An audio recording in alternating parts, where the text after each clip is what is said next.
Students, I'm bringing you some slides that will help you work through your grammar. The first one is looking at your verbs and your tenses. And any grammatical textbook will help you with this. So I summarized it for you. But I've also done something different. On one side of the page, I have standard English, meaning formal language structures. And this is what you're expected to submit in your writing. And on the other side, I have the equivalent, and it is Guyanese. And so every verb, you could conjugate it. And there are tenses.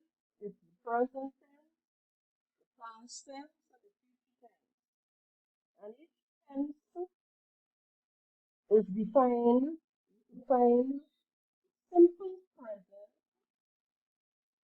the present continuous, the present perfect.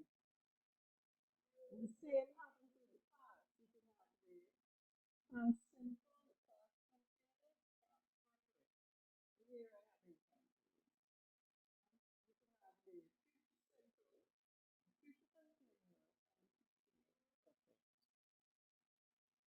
And here you have the equivalent in Creole. So we would say present tense, she cooks. And I guess when we're talking with our friends, we say, she cook. She cooking. To get the perfect tense, we say, she done cook. So you notice that there are different rules for forming tenses. So the word done gives you the perfection, the perfect tense. Whereas here you have has. So the past tense, she did cook. Did gives you past. And she did again where she done cook. And for the future, you've got done. She gonna cook. She gonna be cooking. She would have done cook by this time tomorrow. We don't write these. What I'm showing you is that Guyanese and Creolese, as you may call it, it's a language in its own right, grammar and verb structure, nouns and verbs. It is related to standard English. So you see, cook means cook, but here the conjugation is different, right? And so, once you recognize the difference between the two, you would expect it to write using. And then we work on your grammar. And we have to use complete sentences. And to do that, we must understand the whole word first. Now, it's said that we want to teach grammar or English, and we think that we don't need to know anything because we talk, and it's you think you know it. But the task is for you to get a textbook and go get the very simple textbooks, and it's going to help you. In my learning experiences, I've collected Bright to Grammar Book 1, Book 2, Book 3, and I've papered the cover so that my young nieces and nephews or grandchildren do not see what I'm studying, right? So, a sentence, it says, some important actions are being taken by colleges and universities across the country. And that is a sentence. And this particular slide is showing you that any sentence can be reduced to its basic components, the subject and the predicate. And the subject is reduced to the subject word, and the predicate is reduced to the predicate verb. You said to those two words, the subject word and the predicate verb, we say we have the basic core. And for that very long sentence above, the subject word would be actions. And the predicate verb is made up of three words, are being taken. So you'll find that you have to give up on some of those definitions you used in primary school, where you think that you underline the verb and you just underline one word. That's not really the verb. That's part of the verb if you underline are alone. So for us to work with, I'll give you a more simplified example for you will be the sentence, Jesus wept. And here you find the basic core being all that's necessary for a sentence. Now, we're going to show the different stages the basic core goes through so that you could expand and get other sentences. And so the slide says expanding the basic core. You expand the noun, you expand the verb, and expand the noun and the verb, the subject and the predicate. I've given you a more manageable sentence. Plants grow. And there are basically three ways of modifying or expanding the subject. 1, 2, 3. And the same thing you do to expand the predicate verb. And there are three expansions that are possible: using an adverb, using an adverb phrase, using an adverb clause. For the subject and the noun, it would be an adjectival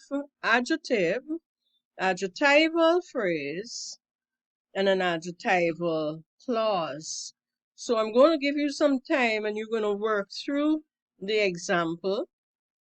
Let's go first with plants. In your notebook, you're going to do it.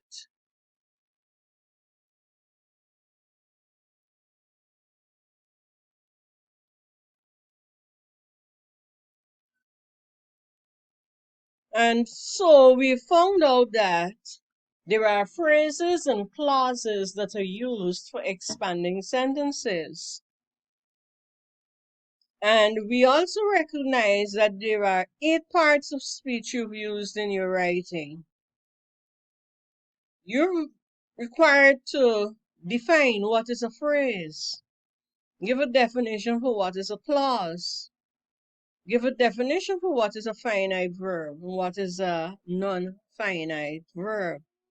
Yes, some of the work you'll do it. I'll just help you. So finite verbs, and if you go back to the junior English or the first aid, it tells you that the finite verb can be governed by a subject. So this one here, it's a finite verb because it can be governed by a subject. Is cooking, has cooked, will cook, should have cooked. We could put any subject in front of these verbs and it's going to work. We could say Gentian is cooking, Gentian has cooked, the boys will cook, the chef should have cooked. Here I've changed have cooked to travel. So very quickly you'll have to grasp all of these because these are grammatical rules that are taught way down. They're basic. And so non-finite verbs now, how do you know them? The rule says they cannot be governed by a subject. And so I give you an example, dancing. The dancing doll is on sale. So it ends with ing, but it's not really a verb. The verb would be is. So dancing here tells you what kind of a doll, and therefore it's an adjective. So if it looks like a verb, but works as an adjective, then it is present participle functioning as adjective. Here you've got dancing is good exercise. It looks like a verb with the ing, but really it is now the noun of the sentence. It tells you what is good exercise, and so this one is going to be a gerund. To dance. Once it's preceded by to, it's the infinitive. And so, even though you see dance here, this is not a verb. This is the verb, loves. And I give you another example, fried, because it's an irregular verb. The fried fish tasted good. And because it's not ing, it's the past. So we say past participle functioning as adjective. Yeah, quite a lot that you'll have to manage. And here we have the active and the passive voice. And I need to go quickly because I wouldn't get to do all of this here. This one tells you about joining your sentences, and that brings us to the end. Thank you. Let's see what's happening here with you now.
Yeah, whenever you need to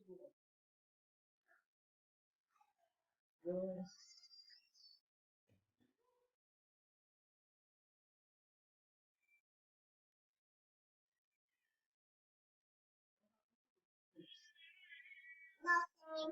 You